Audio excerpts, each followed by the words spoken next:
Welcome to episode 8 of the Midfield podcast. Today we're talking the Champions League. How you doing, man? Fellas. So what's up, guys? I'm How's it excited for this. How's it been? How was this weekend? Good. There was a lot of good soccer this weekend, so I know we got a lot to talk about. It was. That Manchester United game was really fun to watch. The first half was kind of whack, but Yeah. second half was really nice. It was nice seeing Cristiano Ronaldo score. Like I'm not surprised that he scored, but at the same time I am surprised that he scored. Right. Two goals. What about you, Chamba? What was your favorite moment this weekend? Oh man, I mean, there's been great goals all around. Yeah. Just in that Man U game, Fernandez's goal was really nice. Banger. And then you have banger, dude. Yeah. And then that wacky, 10 plus minutes of extra time in La Liga with Atletico Madrid. Oh, And then, I didn't see that. Yeah, that was insane. And then the whole show that Vinicius put on. That I have not seen a performance like that since Ronaldo left. Yeah, Vinicius is stepping it up. He's scoring a goal every game. What is he, the top scorer now of the whole league now? And he's not scared. The way he brings the ball down, he attacks players. Like, dude. It seems like he got a little confidence. It took him like a couple years, but he got it. Yeah, he got it. He's taking his time finishing goals, and he's actually scoring, which was his big issue, scoring the goals. Yeah, it seems like he needed glasses or something, but he got it. He got it, man. He got that LASIK. He's good. He's good now. He's good. Yeah. If Vinicius is on top, I think Real Madrid can do some damage.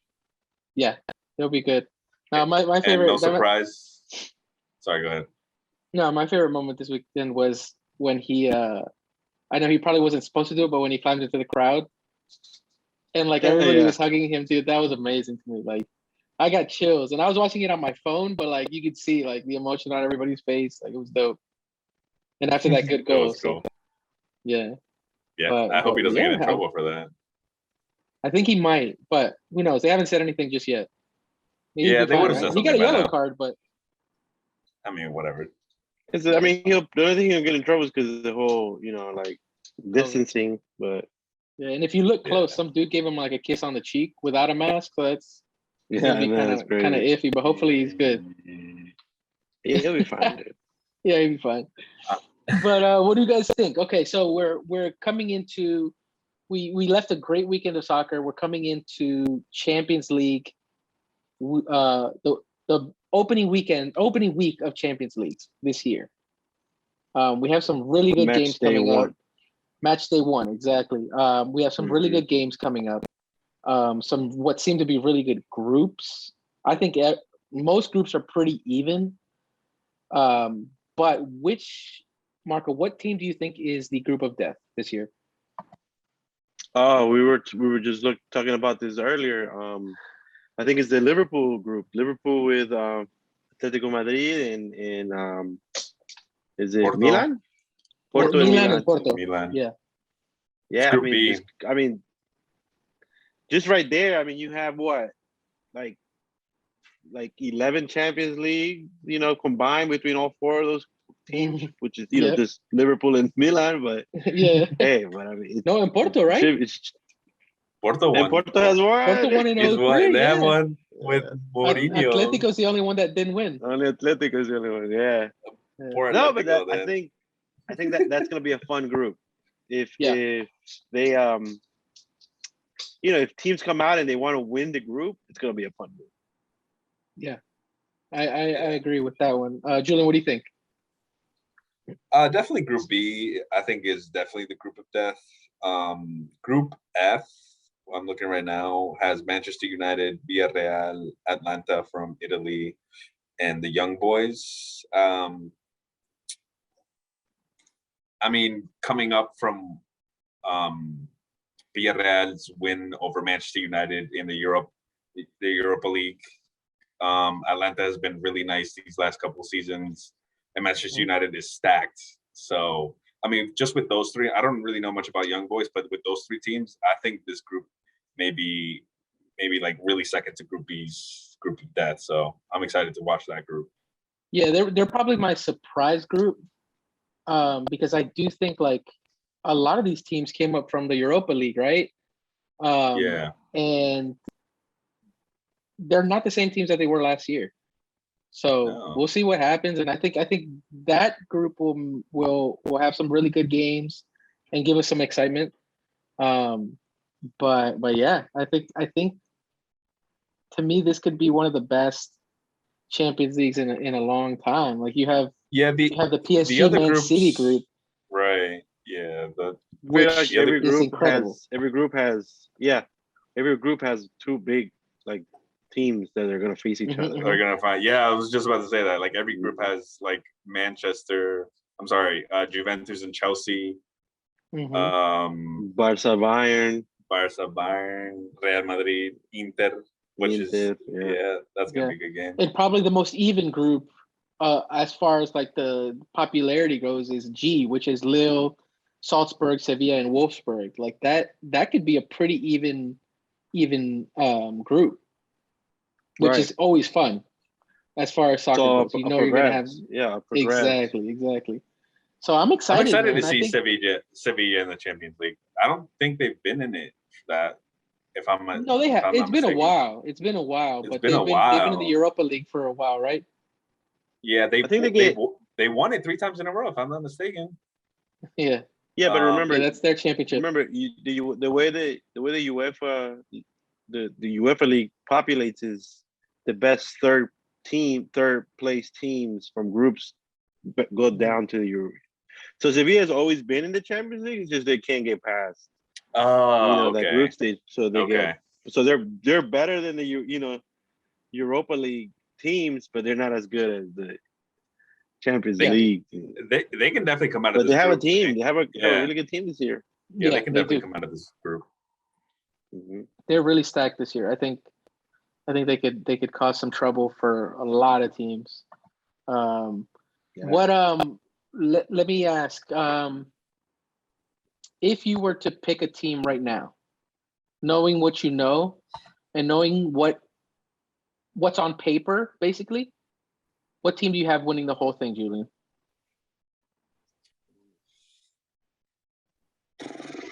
On paper, yeah.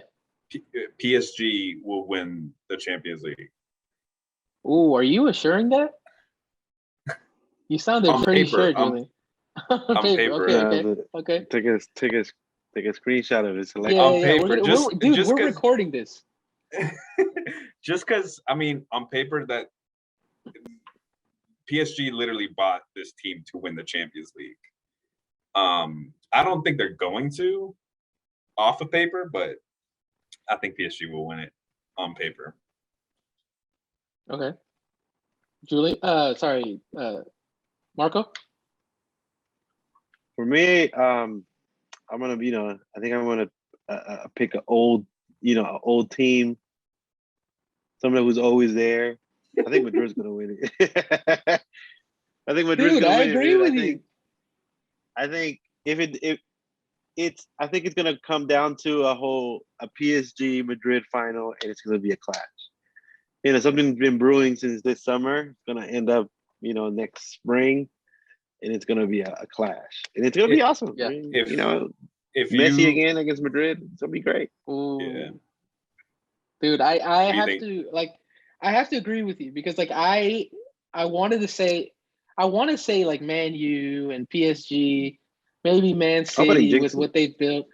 No, yeah. We'll cut that out in post, but I think I would love to see Madrid get another one just because I feel in personal experiences, personal conversations around the city and basically talking to people, they're really counting them out. But Madrid always finds a way, and maybe not just like the last 3 years, but they've done well. But they always find a way, and they have the right players to do it. They have a good combination of old and new, experience and fresh, but very smart players. Plus, it's a new team. It's new ideas. It's not the same team that we saw 2 years ago. You know what I mean? Yeah. Under Zidane, it's a different team, and I mean you can tell. But I mean, like you can say that every time that they count on Madrid, it's like they find a way to get there, and they find a way to pull it through. So Madrid's worst performance, they always end up making it to the semifinals. Exactly. I mean, so you have to. they're go ahead. I think people just hate on it because they're the best. 13 That's champions, true. 4 in 5 years, 3 in a row. Like nobody does that. You know, you hate the honestly, best. Yeah, they are good. They are good. I still think they're in development, and I don't think they're going to win the Champions League this year. I think. Boo. I think Manchester City has been so close every year. Like they're knocking on the door. I mean, if they don't win it this year, they might win it in the next couple years if they keep doing what they're doing. Manchester United is stacked. I mean, you can arguably say that they're top contenders. I'm looking through the groups here. Chelsea, who just won the Champions League, I don't think they're going to win. They're not a team for me to win back to back. Juventus is suffering really badly in the Serie A ever since Ronaldo left. I don't think they're going to do anything. For me, my top two choices to win the Champions League, even though I want Real Madrid, of course, to win the Champions League, is PSG and Manchester City. Okay. Mine, if I were to put Real Madrid aside, I'd say Man U. Because I feel like on paper they are stacked and they have they have a perfect player in every position for that team. So I think they could do it. Now we'll wait to see what happens in spring, but we'll see what happens. Yeah, it's a long season. They only it's not only Champions League, so they have domestic leagues, they have international breaks. So there's a lot of factors in there. There's injuries. God forbid anything happens to any of them, but for real, you know, it's a long like even the Champions League final. What is it? May? We're in September right now. There's so much stuff that goes on between. So it's just just a disclaimer for all the listeners because people are going to hold this against us. I know it's true, but it's about what we know what we know and feel right now. Right. You know what I mean? Like, but if we're right, hey, we're prophets. We're geniuses. I hope we're right. That'd be amazing. But okay. So moving on to we know who we think will win it. Who is a team to watch? One team that you didn't mention, but you it's a team to watch. Personally, I want to see. I like Villarreal. Like they're like, I just like them. They're from La Liga. They've been struggling a couple seasons back. They almost got relegated to the second division, and they just been coming back. They won the Europa League last year, and now they're in the Champions League. I really wanted them to see them do really well. They won the Champions League against Manchester United, so let's keep that in mind. They have their number. Europa League. What did I say? Europa League. Champions League. Excuse me. The Europa. Yeah. So they did beat them last year. So they beat them in penalties, which was an intense penalty shootout. Every player wasn't it like 11 penalties? Yeah, every player was making it. Yeah. So that's the team I'm looking. So Villarreal. Okay, I'm gonna write that down. Yeah. We'll figure it out. Marco. For me, it's Borussia Dortmund. Ooh, okay. I think Borussia Dortmund are. Yeah, I think they're just Haaland. I think he's primed to have another breakout year because that boy, he's out there. Yeah, man, he's scoring. He's a machine, bro. He's the Terminator. Yeah. Like, bro, he's unstoppable. And I mean, last year they faced, I believe they faced PSG last year, and they got knocked out by PSG.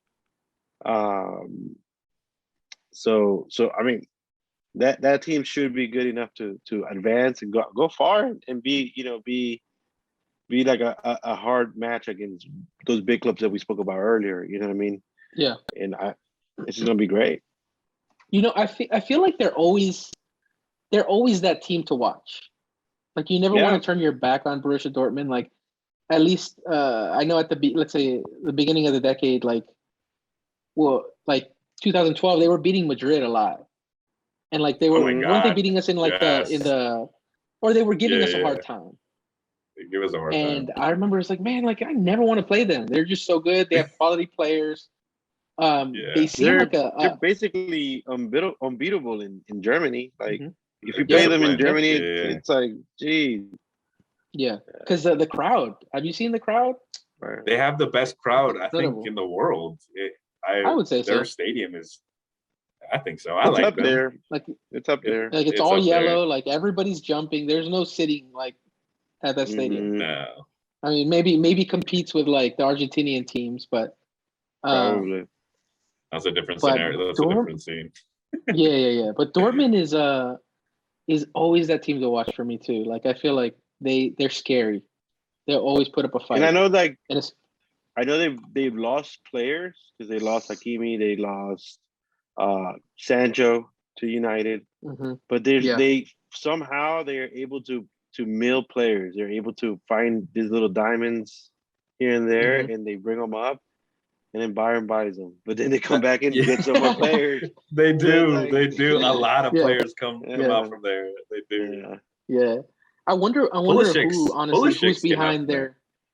Yeah. But I wonder who is who's their scout? That's scouting who's team. The dude behind that?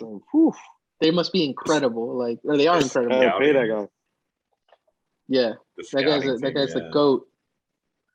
But yeah, I think if it's not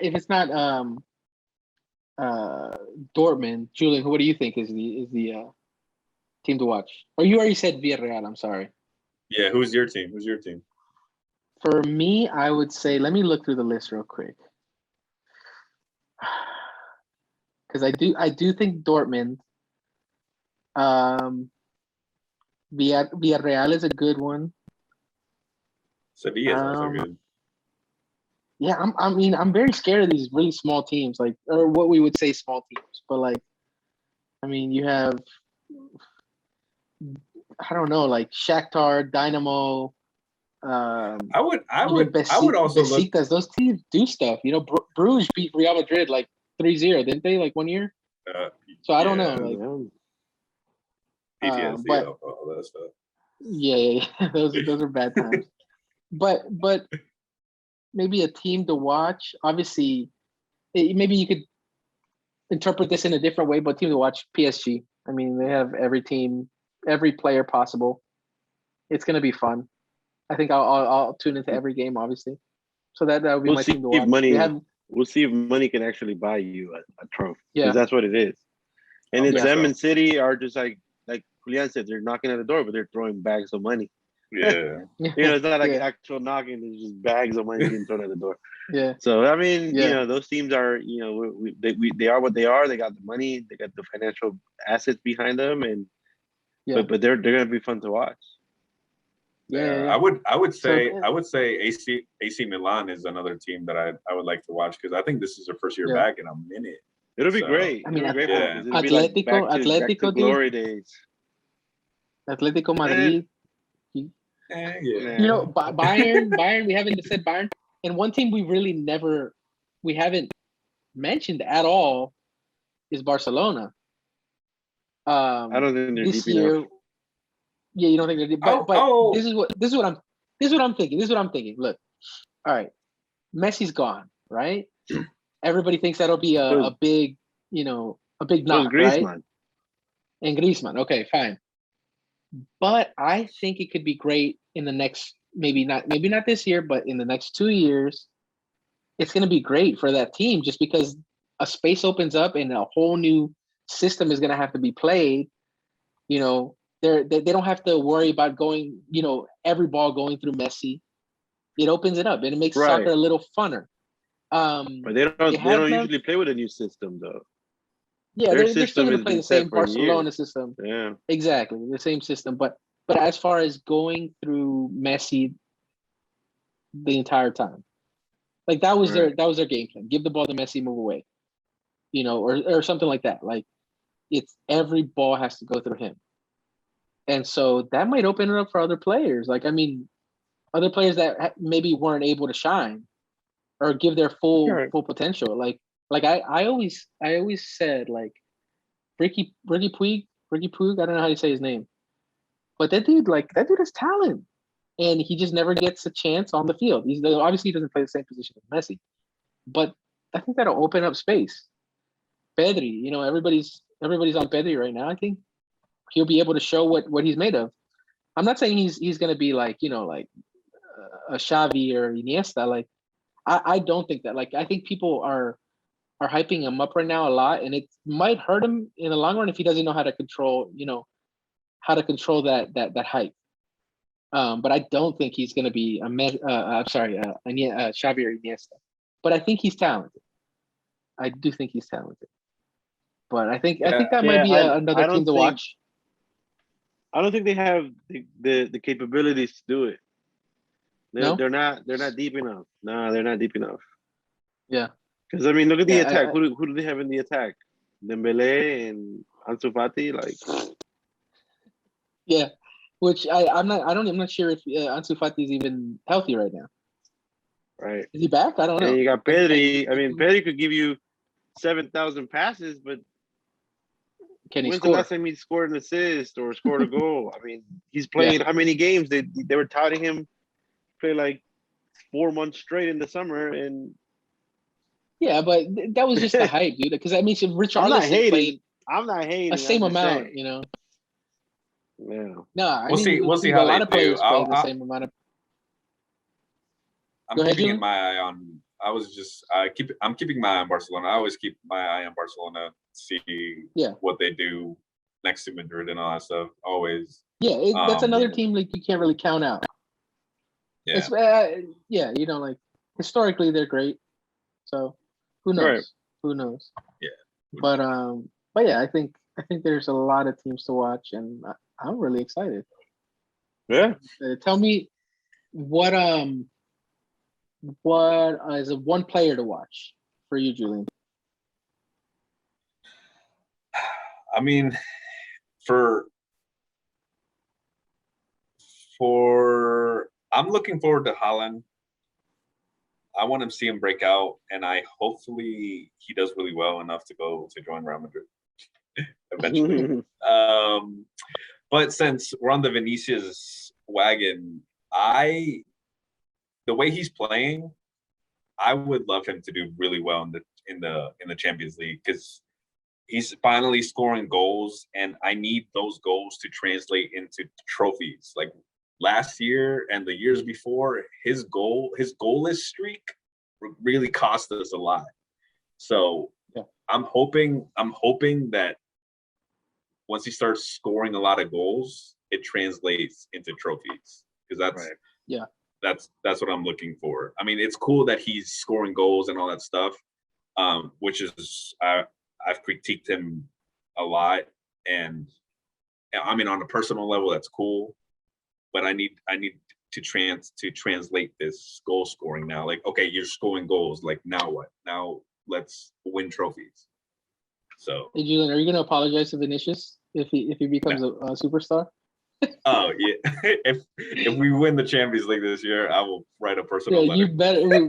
We'll all apologize, because I've talked about him too, and like his just lack of focus. But that's for me too. I'd say Vinicius, because he's been so for the past couple of years. It's just, man, he's struggled to score. Like, I don't know what was up. Like, the dude will go the full field, crossing up a million people, breaking lines, step overs, rainbows, whatever he could do.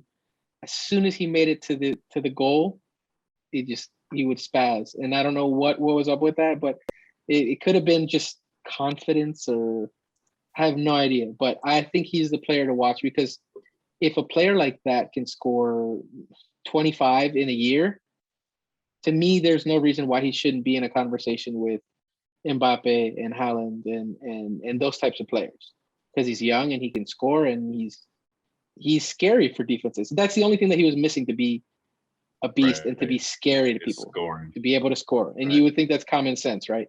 But he could do everything but score. And now with that in his arsenal, like, there's no reason why he shouldn't be in that conversation, which is why also, like, I've heard Florentino Perez talk about him, and he loves him. He believes in him, and he's like, dude, like, he's untouchable. He's staying at Madrid, blah, blah, blah. So for someone to believe in you like that, like, there has to be a reason. We're just not seeing it. Maybe we are now in the beginning of this season. 4 goals in 4 games, assists. He's getting goals for Benzema as well. Like, he's having a quite a beginning of the season, which is great. But Marco, what do you think? I kind of want to, like last year, Christian Pulisic did it towards the end of the Champions League. He was stepping it up. Mm-hmm. So I kind of want to see him go back and represent because he put on. He's good. He's good. He was on fire, dude. Yeah. Like, I think, like you said, we're seeing that new generation of players come in. Vinicius, Haaland, Mbappe, and you can count Pulisic in there. I think, and it'll be huge for not only for representing in U.S. overseas, but also what he can do stateside.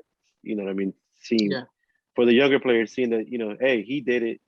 He's doing it not only not in a lower team, like he didn't just make it to Europe. He's actually like competing and cooking basically. Yeah, exactly. Yeah.